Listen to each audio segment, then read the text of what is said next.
Tujuan menuntut ilmu nggak boleh kalau niat di dalam hatinya demi mengumpulkan kekayaan dunia.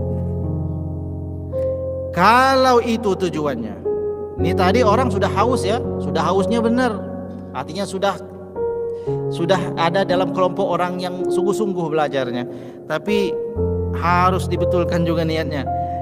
Kalau niatnya untuk berlomba-lomba, bermegah-megahan supaya dia lebih dari karib kerabatnya yang sebaya, supaya orang lain lebih condong kepada dirinya, dan supaya ia bisa mengumpulkan harta dunia. Kalau ini tujuannya dalam menuntut ilmu, fa anta sa'in fi hadmi dinika, maka sesungguhnya pada saat itu kamu sedang berjalan untuk menghancurkan agamamu. Wa ihlaki nafsika, dan kamu yang sedang kamu kerjakan adalah berjalan menuju kehancuran dirimu sendiri. Dia akan menghancurkan dirinya sendiri. Wa bai'i akhiratika bidunyaka, dan kamu sedang menjual akhiratmu dengan dunia. Itu luar biasa hinanya kalau tujuannya seperti itu.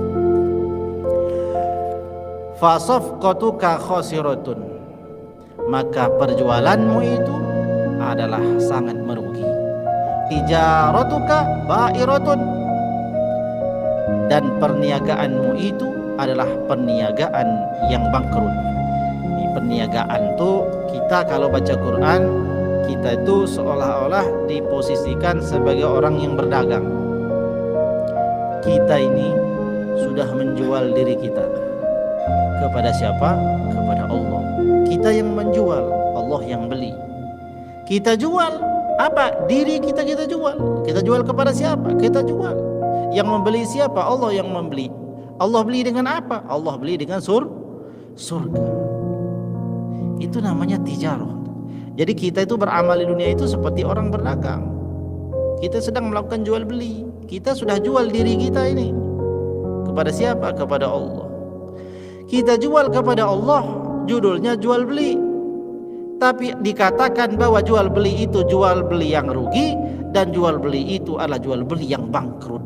Kita tidak dapat apa-apa. Artinya kita sudah jual diri kita, ternyata diri kita tidak laku. Nggak ada yang mau beli. Kalau Allah yang beli, Allah tukar dengan surga, dan Allah tukar kita dihindarkan dari neraka. Ternyata itu tidak didapatkan, maka surga tidak didapatkan, neraka dimasuki. Itulah kalau orang menuntut ilmu tujuan yang seperti itu.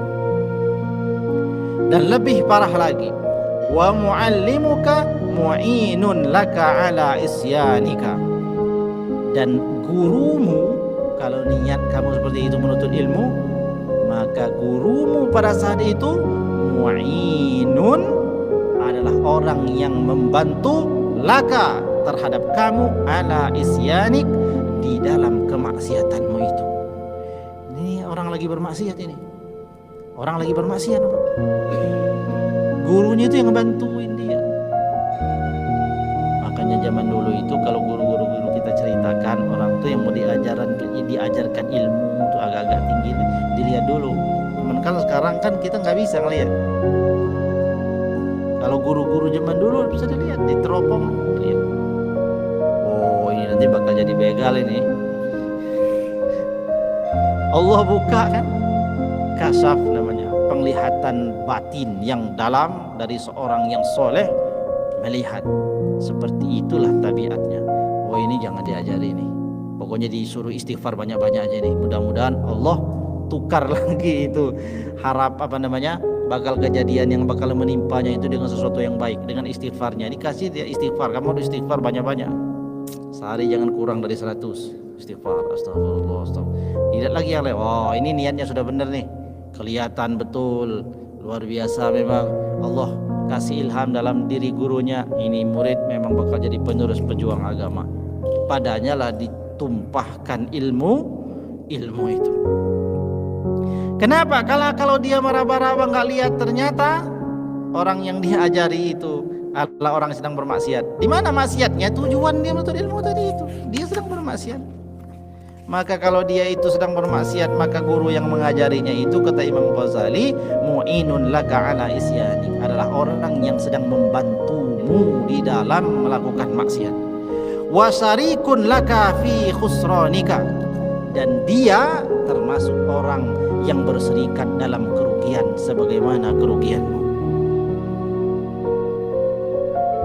Wahwa, dan gurunya itu yang mengajarinya, kaba'in, seperti seorang penjual, saifin, menjual pedang.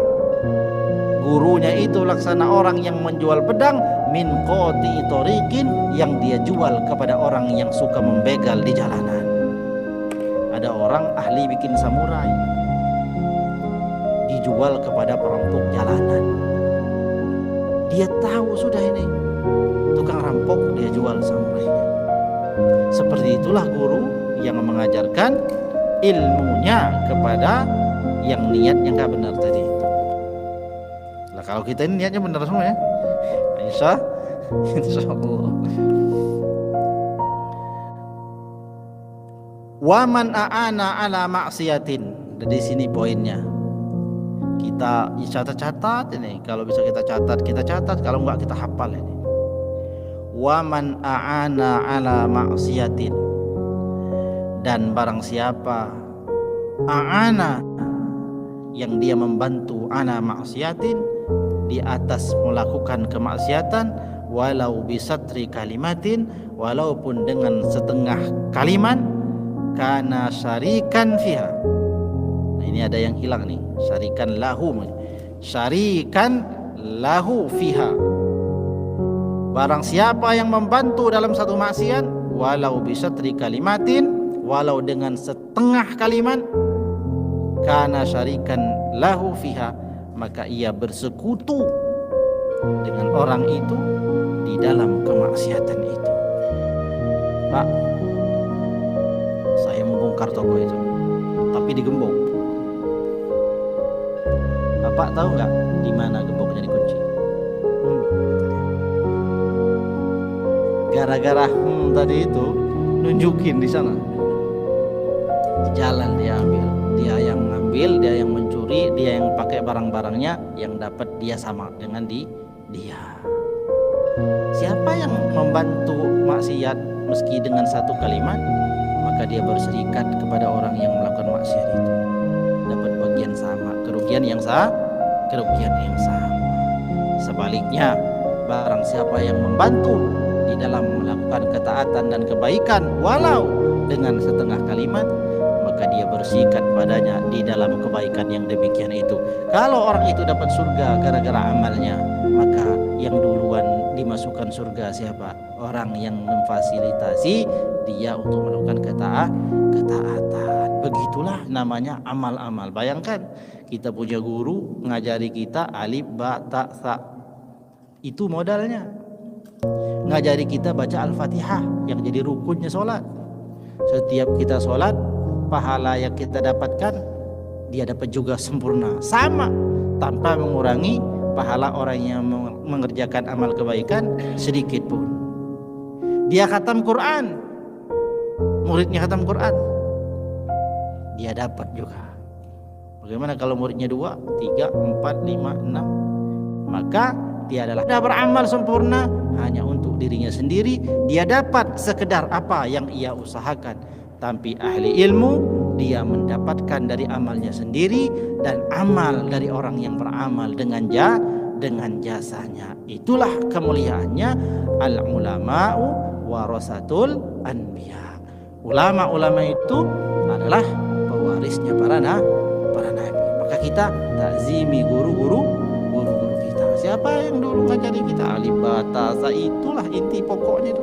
Yang ngajarkan kita dulu sholat, ya seperti itulah. Adapun selanjutnya itu sekitarnya sehat namanya riayah, menjaga diri agar tetap sholat, menjaga diri agar tetap kita itu membaca Quran dengan nasihat-nasihat di dalam kitab-kitab para ulama, membenarkan hati kita supaya kita ikhlas dalam beramal.